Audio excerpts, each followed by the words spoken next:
ஓம் நம சிவாய. ஓம் நம சிவாய. ஓம் நம சிவாய. ஓம் நம சிவாய. ஓம் நம சிவாய. ஓம் நம சிவாய. ஓம் நம சிவாய. ஓம் நம சிவாய. ஓம் நம சிவாய. ஓம் நம சிவாய. ஓம் நம சிவாய. ஓம் நம சிவாய. ஓம் நம சிவாய.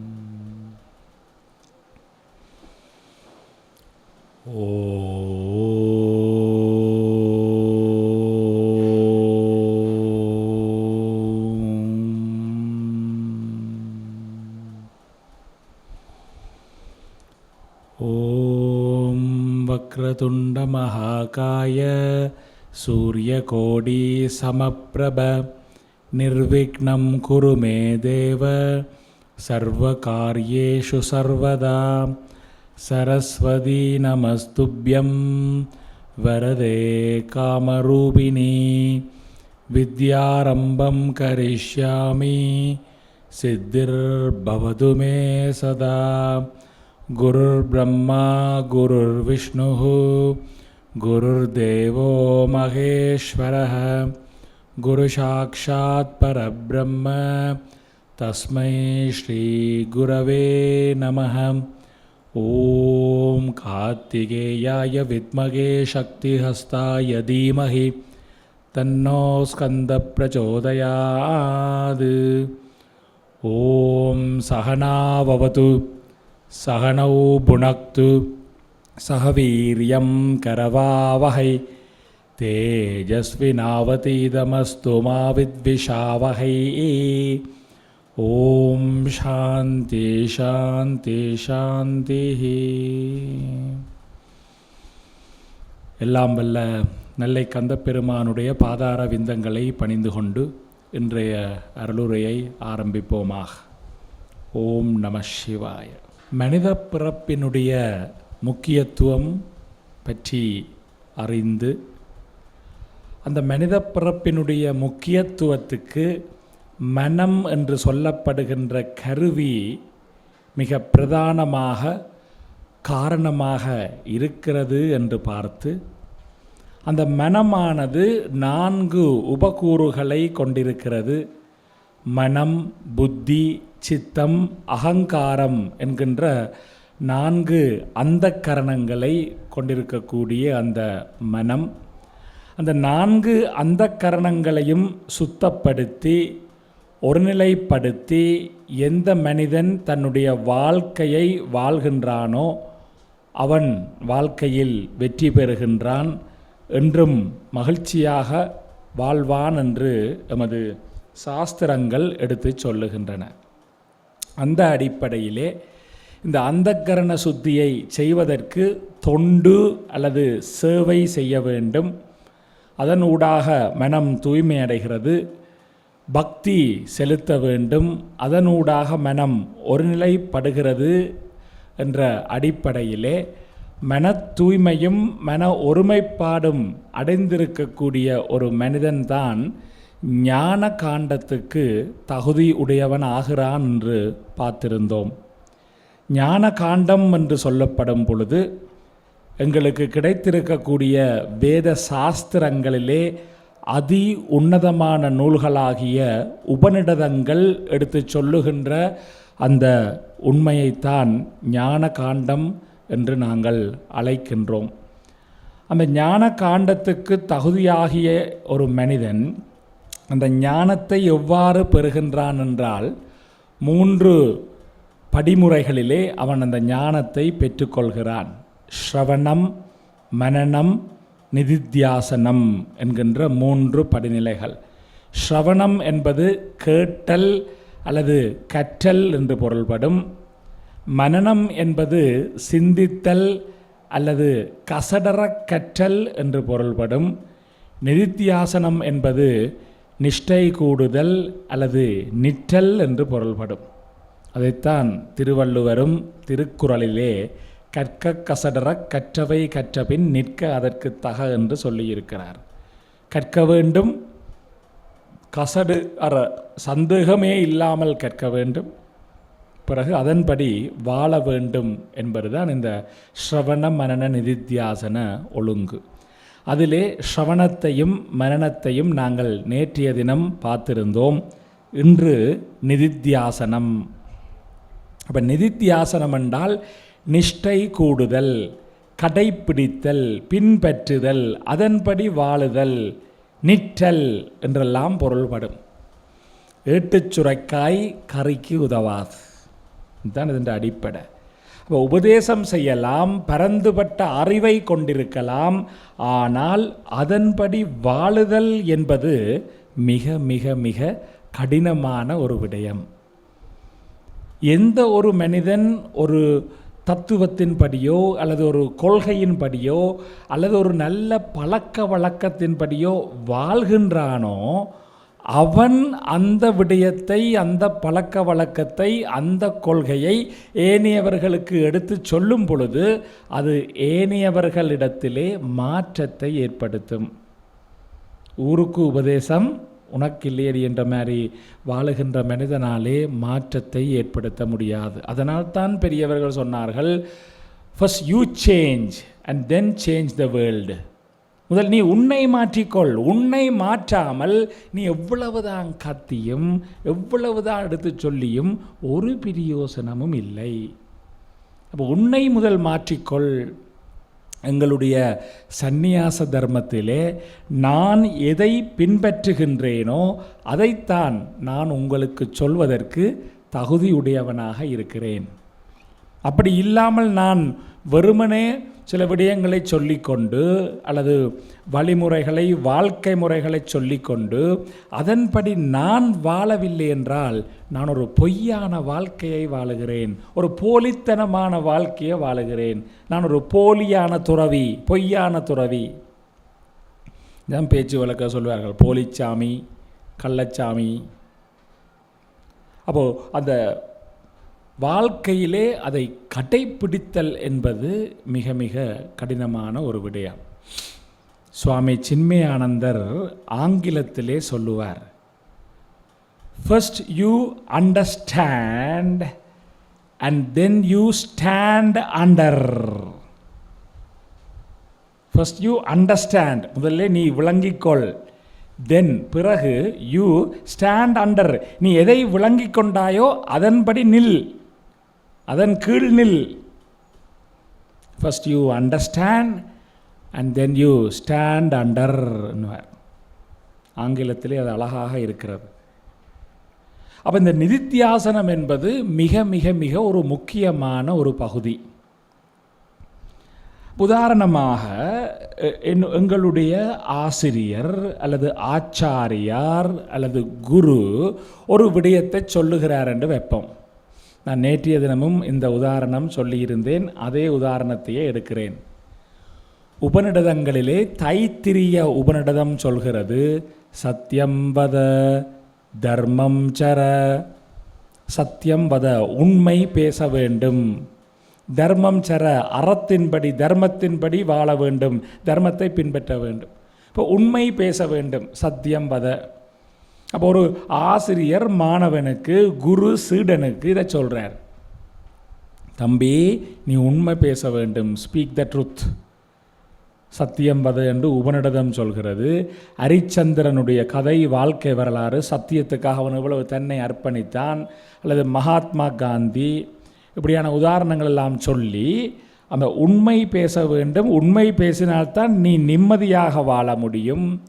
ஒரு பொய் பேசுவாயாக இருந்தால் அந்த பொய்யை மறைக்கிறதுக்கு பிறகு பல பொய் சொல்ல வேண்டும். பிறகு பொய்யலை சொல்லி கொண்டே இருந்தால் இந்த யாருக்கு என்ன பொய்யை எப்படி சொன்னேன்னு ஞாபகம் வச்சிருக்க வேண்டும். பிறகு அது மிகவும் எங்களை கொண்டே சிக்கலிலே மாட்டிவிடும்.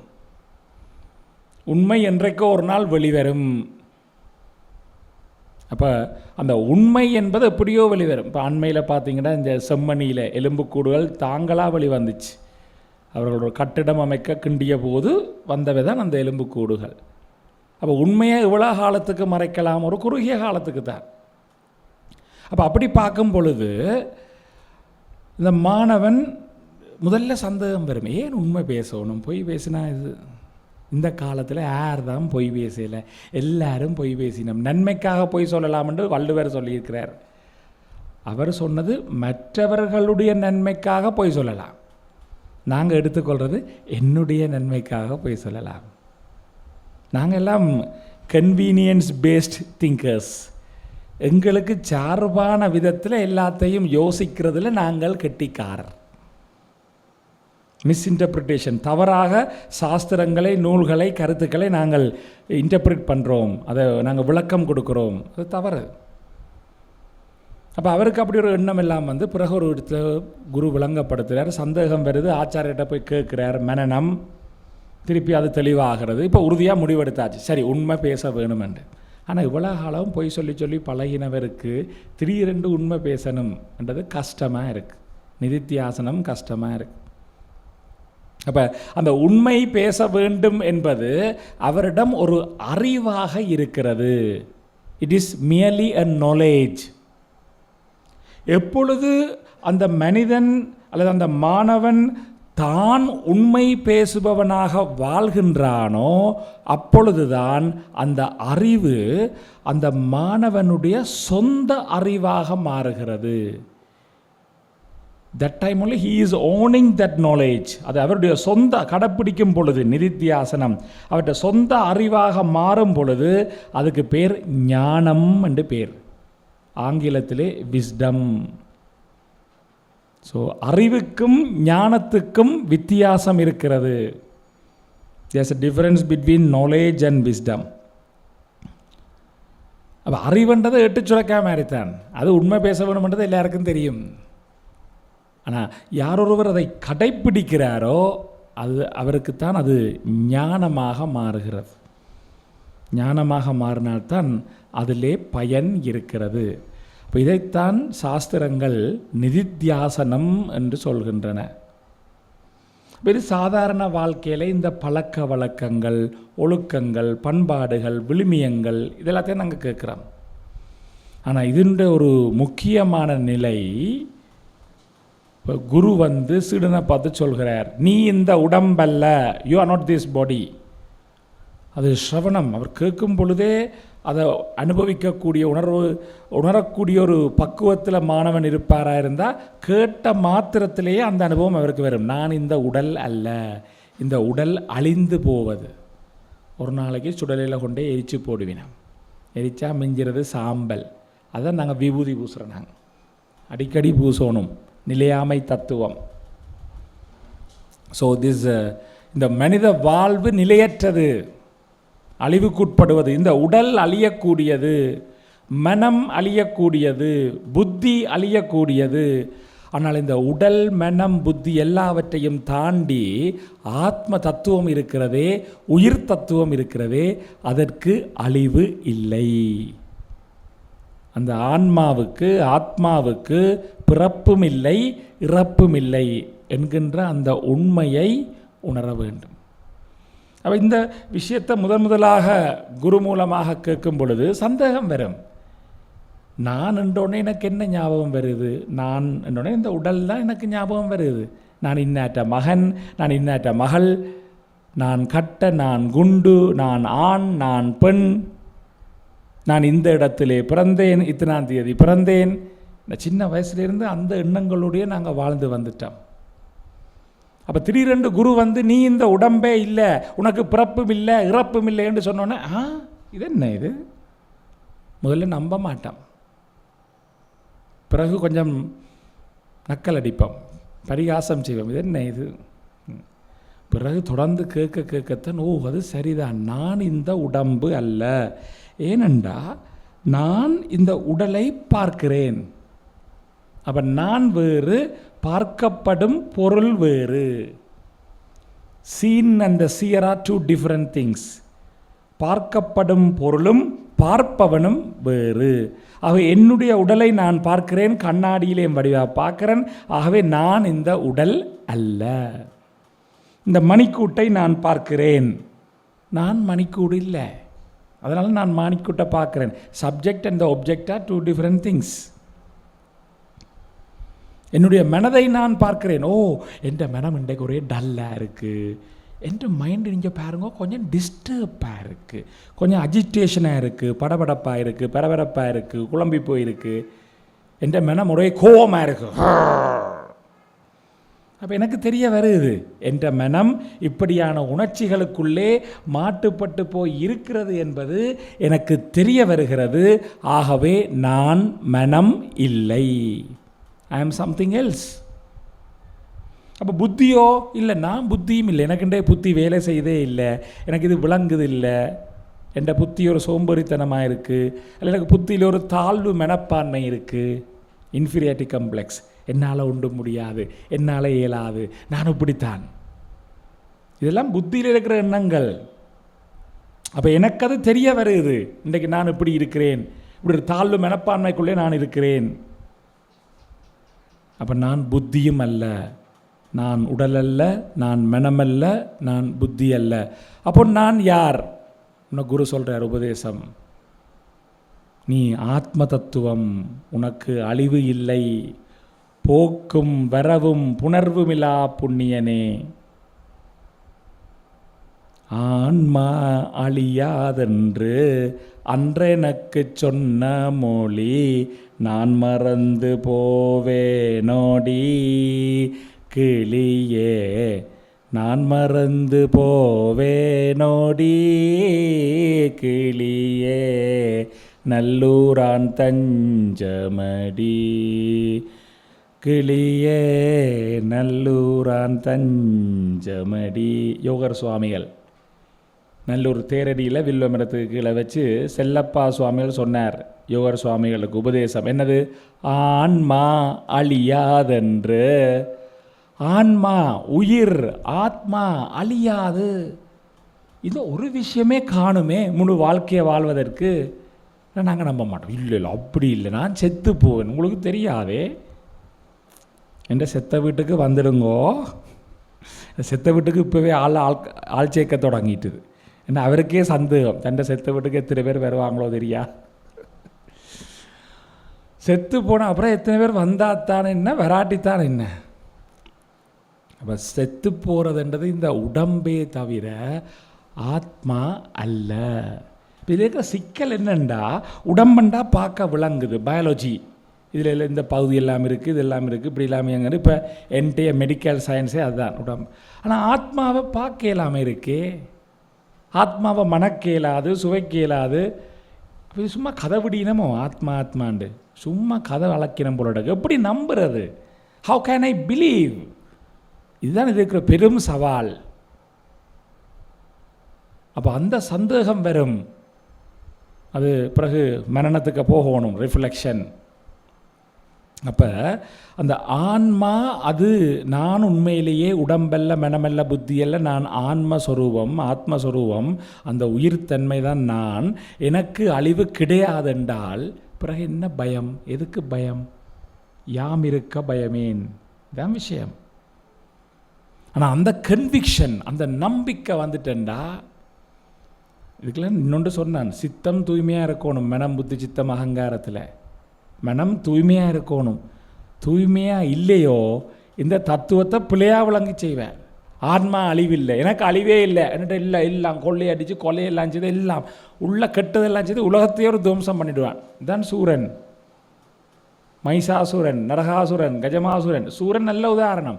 கடும் தவம் செய்து சிவபெருமானிடம் வரம் பெறான். அவன மாதிரி தவம் செய்து அப்பா ஒருத்தர் கிடையாது. அந்த தவத்தை பார்த்து தான் சிவனே மெச்சி அவருக்கு வரம் கொடுக்குறான். வரம் கிடைச்ச உடனே என்ன யாரும் எதுவும் செய்ய முடியாது. He became a egoistic person. எங்களுக்குள்ளேயும் அந்த சூரன் இருக்கிறானா, அதுக்குத்தான் சூரண்ட கதை அருளுரைக்கில் வருது. என்ன விட்டால் ஆள் இல்லை, இப்படி இருந்தவர் இப்போ. அப்போ அந்த சூரன் வந்தோடனே அவன் சிவனாலேயும் என்ன ஒன்றும் செய்ய முடியாதுன்னு சொல்லி எல்லாம் பூலோகம் இந்திரலோகம் எல்லாருக்கும் துன்பத்தை கொடுத்து துன்பம் தாங்க முடியாமல் கடைசியாக சிவபெருமானே முருகப்பெருமானுடைய அவதாரம் நடக்கிறது, சூரசம்ஹாரம் நடக்கிறது. அப்போ இந்த தத்துவத்தை பிழையாக விளங்கிவிட்டால் அது மிக ஆபத்தை தரும். அதான் மன தூய்மையானவர்கள் மட்டும்தான் இந்த சாஸ்திர ஞானத்தை கேட்க வேணும். அது முதல் எலிஜிபிலிட்டி. மனம் தூய்மை இல்லாவிட்டால் ஆன்மாவுக்கு அழிவில்லை, நான் தான் ஆன்மா എന്നിട്ട് அவன் உள்ள எல்லா அநியாயமும் செய்வான், ஒன்றுமே செய்ய இயலாது. அப்போ அந்த ஆன்மா அழியாது என்றது இந்த புத்திக்கு விளங்குது, சந்தேகம் இல்லாமல் விளங்குது. ஆனால் என்ற அனுபவத்துக்கு வருதில்லையே. கூத்தாடுதே மனம் என்ன கொடுமை, கும்பிட்டேன் குருநாதா நான் உன் அடிமை. யோகர் சுவாமிகள். கூத்தாடுதே மனம், என்ற மனம் கூத்தாடுது, அது கொடுமையாக இருக்குது. ஏன்னா மனம் சஞ்சலப்படுது, மனசில் நிம்மதி இல்லை, ஒரே டிப்ரெஷனாக இருக்குது, ஒரே ஸ்ட்ரெஸ்ஸாக இருக்குது, மன அழுத்தமாக இருக்கிறது. குருநாதா உன்னுடைய அடிமை நான், நீதான் இதை தீர்த்து வைக்க வேண்டும் என்று யோகர் சுவாமிகள் செல்லப்பா சுவாமிகள் பாடுறார். அப்போ இந்த நிதித்தியாசனம் என்பது, அதன்படி நிற்றல் கடைப்பிடித்தல் என்பது எப்பொழுது சாத்தியம் என்றால், எங்களுக்கு யார் உபதேசம் செய்கிறாரோ அவர் நேற்று பார்த்தது போல ஸ்ரோத்ரியம் பிரம்மனிஷ்டம், அவருக்கு எல்லாமே தெரிந்திருக்க வேண்டும், அதை அனுபவத்திலே கொண்டவராக இருக்க வேண்டும். இதுதான் இன்றைக்கு இருக்கிற சவால். எங்களோட சமூக வலைத்தளங்கள் யூடியூப், ஃபேஸ்புக், இன்ஸ்டாகிராம், ட்விட்டர் எல்லாம் நிறைய ஆன்மீக கருத்துக்கள் வருது. எல்லோரும் சும்மா புத்தகத்தை படித்து போட்டே வந்து பேசினோம், நல்ல பேச்சாற்றல் இருக்குது. யூடியூப் இதெல்லாம் வியூஸ் கூடினா லைக்ஸ் கூடினா காசு உழைக்கலாம்.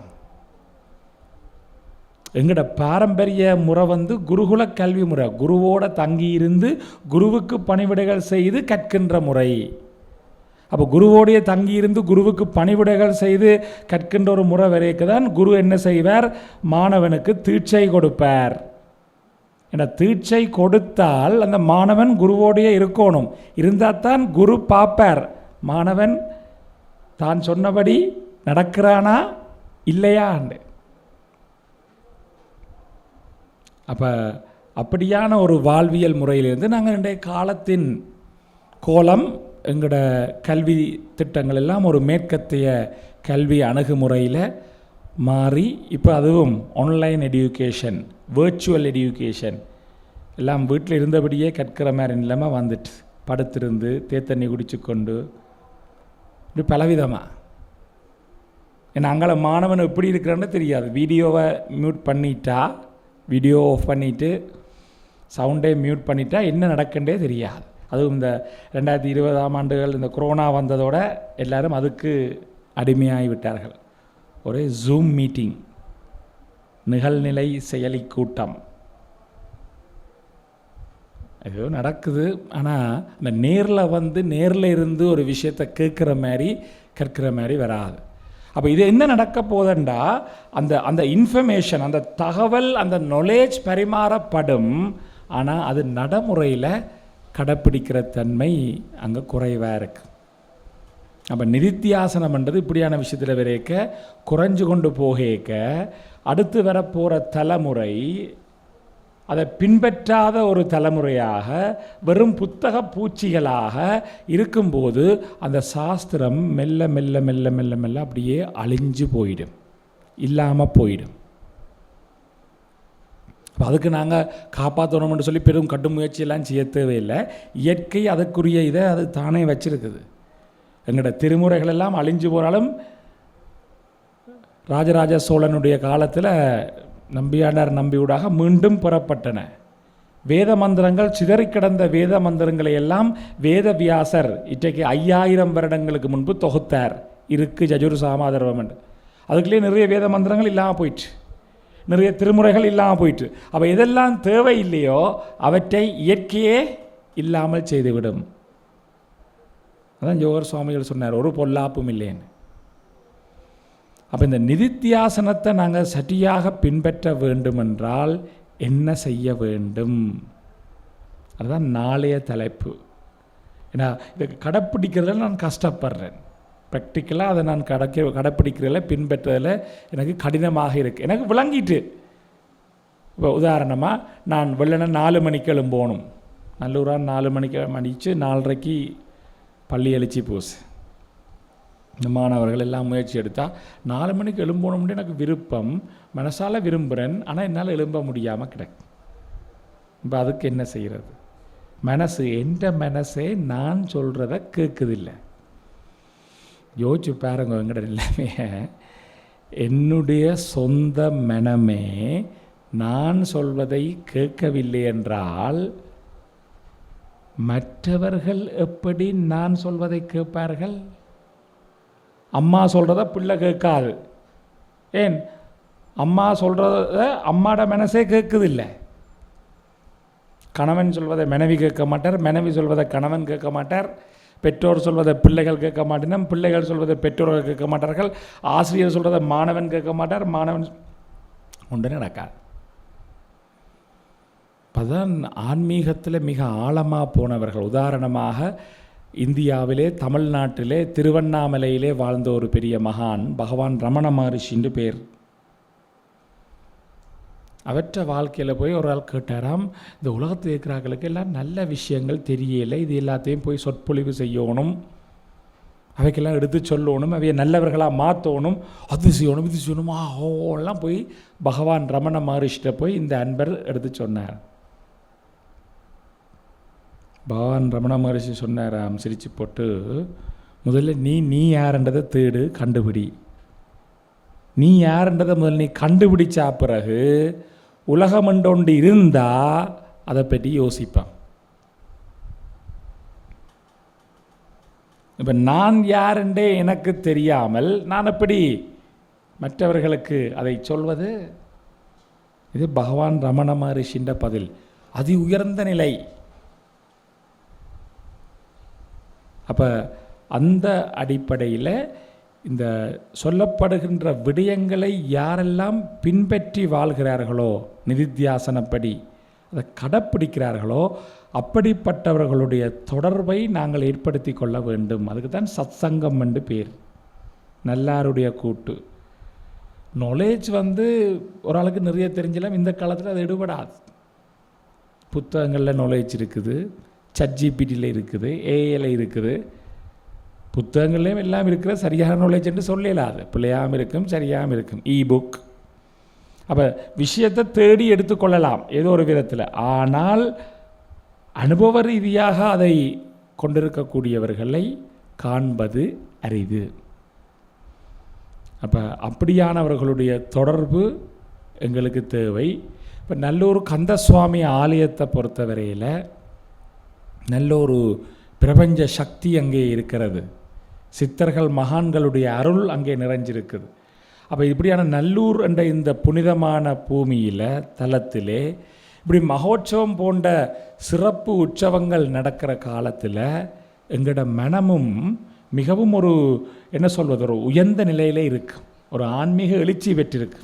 ஒவ்வொரு நாளும் அந்த முருகப்பெருமானை பார்க்குறது, அவற்றை அழகை ரசிக்கிறது, அந்த அருளை பெறுவது.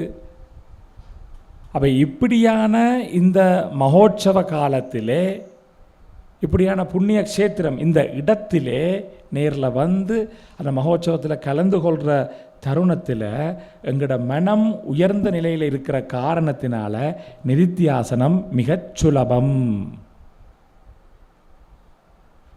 அதுதான் பொதுவாக சொல்லுவோம். ஏதோ ஒரு முடிவு எடுத்துட்டீங்க, சரி நான் மச்சம் மாமிசம் சாப்பிடாமல் இருப்பேன். இந்த 25 நாளும் இருங்க. உங்கள் எத்தனை இளைஞர்கள் வந்து பிரதட்டை அடிக்கிறார்கள். பிரதட்டை அடிக்கிறோம்ன்றதுக்காக அவ்வளோ பேரும் உத்தமர்கள் என்று சொல்ல முடியாது, தூய்மையானவர்கள் சொல்ல முடியாது. ஆனால் இந்த 25 நாட்களும் நல்லூரானுக்காக அல்லது ஏதோ ஒரு நேர்த்திக்காக அவர்கள் வந்து பிரதட்டை அடித்து சைவமாக ஆச்சாரமாக இருக்கிறார்களே. ஒரு 25 நாட்கள் பெருந்திருவிழா, ஒரு ஆன்மீக வாழ்வியலை வாழும் பொழுது உணரப்படுகின்ற அந்த அனுபவம் அந்த மனிதனை நிச்சயமாக தூண்டும். நீ கொஞ்சமாவது நான் மாற வேண்டும். இப்போ நான் சில குழந்தைகளுக்கெல்லாம் இப்படி விஷயங்கள் எடுத்து சொல்லி பாடசாலை மாணவர்களுக்கு அவைக்குள்ள மாற்றம் வருது. ஒரு வருஷம் எங்களோட பஜனை நிகழ்வுக்கு வர்ற மாணவர்களோட நான் கதைக்கும்போது சொல்லினோம், அவையாவே வந்து சொல்லினோம், சுவாமிகள் நீங்கள் போன வருஷம் சொன்னீங்கள் நல்லூர் வந்து கும்பிட்டுட்டு வசந்த மண்டப பூசை பார்த்து முருகப்பெருமானை கும்பிட்டு போயிருக்க ஒரு சங்கல்பம் உறுதி எடுத்துக்கொண்டு போங்க, உங்களுக்கு தேவையில்லாத ஒரு பழக்கத்தை விட்டுறேன். நான் விழாகாலமும் அடிக்கடி மிக்சர் சாப்பிட்டு கொண்டு வந்தேன். நான் அம்மா சொல்லுவா, வீட்டை மிக்சர் அடிக்கடி சாப்பிடக்கூடாது, இது கள்ளத்தீன் பண்டம், ஸ்நாக்ஸ். நான் உண்மையாக இந்த நல்லூருக்கு வந்து போனதுலேருந்து யோசிச்சேன், நான் மிக்சரே சாப்பிட மாட்டேன்னு. அப்புறம் நான் மிக்சரே சாப்பிட்றதே இல்லை. ஒரு குழந்தை பாடசாலை மாணவி வந்து சொல்கிறா, அவையன்ற சின்ன வயதுக்கு ஏற்ற விதத்தில் அவை ஒரு விஷயத்தை விடீனமண்டா அது எவ்வளோ நல்ல விஷயம். அப்போ இந்த நிதித்தியாசனம் கடைப்பிடித்தல் மிக மிக முக்கியம். அப்போ ஒவ்வொரு வருஷமும் நல்லூர் திருவிழா வரைக்க நாங்கள் ஒவ்வொரு விஷயத்தை நல்ல விஷயத்தை கடைப்பிடிக்க ஆரம்பிக்கலாம், அல்லது கெட்ட விஷயத்தை தேவையில்லாத விஷயத்தை எங்கள்கிட்டேருந்து அகற்றுவது, விட்டுறது, கைவிட்டுறது, இல்லாமல் செய்கிறது. அப்போ நல்லூர்லேருந்து நீங்கள் வீடு செல்லும் போது அல்ல இந்த மகோற்சவம் நிறைவடையும் போது அந்த உறுதியை எடுத்தல். அது பிரதான நாள் பண்ண 24ஆம் திருவிழா, தேர் திருவிழா, அழித்தல் தொழில், சம்ஹாரம். அப்போ எங்களுக்கு இருக்கிற ஒரு கெட்ட பழக்கத்தை ஆறுமுக சாமியார் சண்முக பெருமான் தேரறி வரும் காட்சி இருக்கே, கண்கொள்ளா காட்சி. அவருக்கு முன்னால் நாங்கள் ஒரு உறுதி எடுக்கலாம், நான் இன்றையிலிருந்து கோவப்பட மாட்டேன்,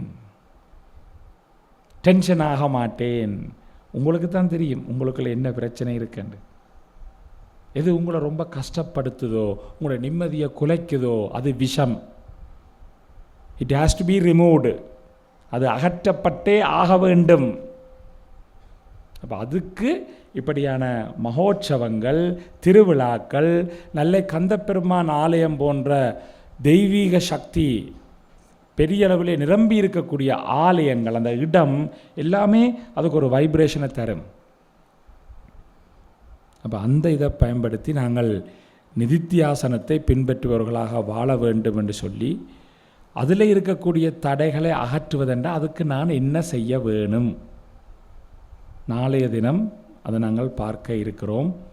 நாளைய தினம் வாருங்கள், அதற்கு என்ன செய்ய வேண்டும் என்பது நாளை சொல்லப்படும். ஓம் பூர்ணமத பூர்ணமிதம் பூர்ணாத் பூர்ணமுதச்சதே பூர்ணஸ்ய பூர்ணமாதாய பூர்ணமேவாவசிஷ்யதே. ஓம் சாந்தி சாந்தி சாந்தி. ஹரி ஓம் ஸ்ரீ சிவகுருப்யோ நமः. ஹரி ஓம்.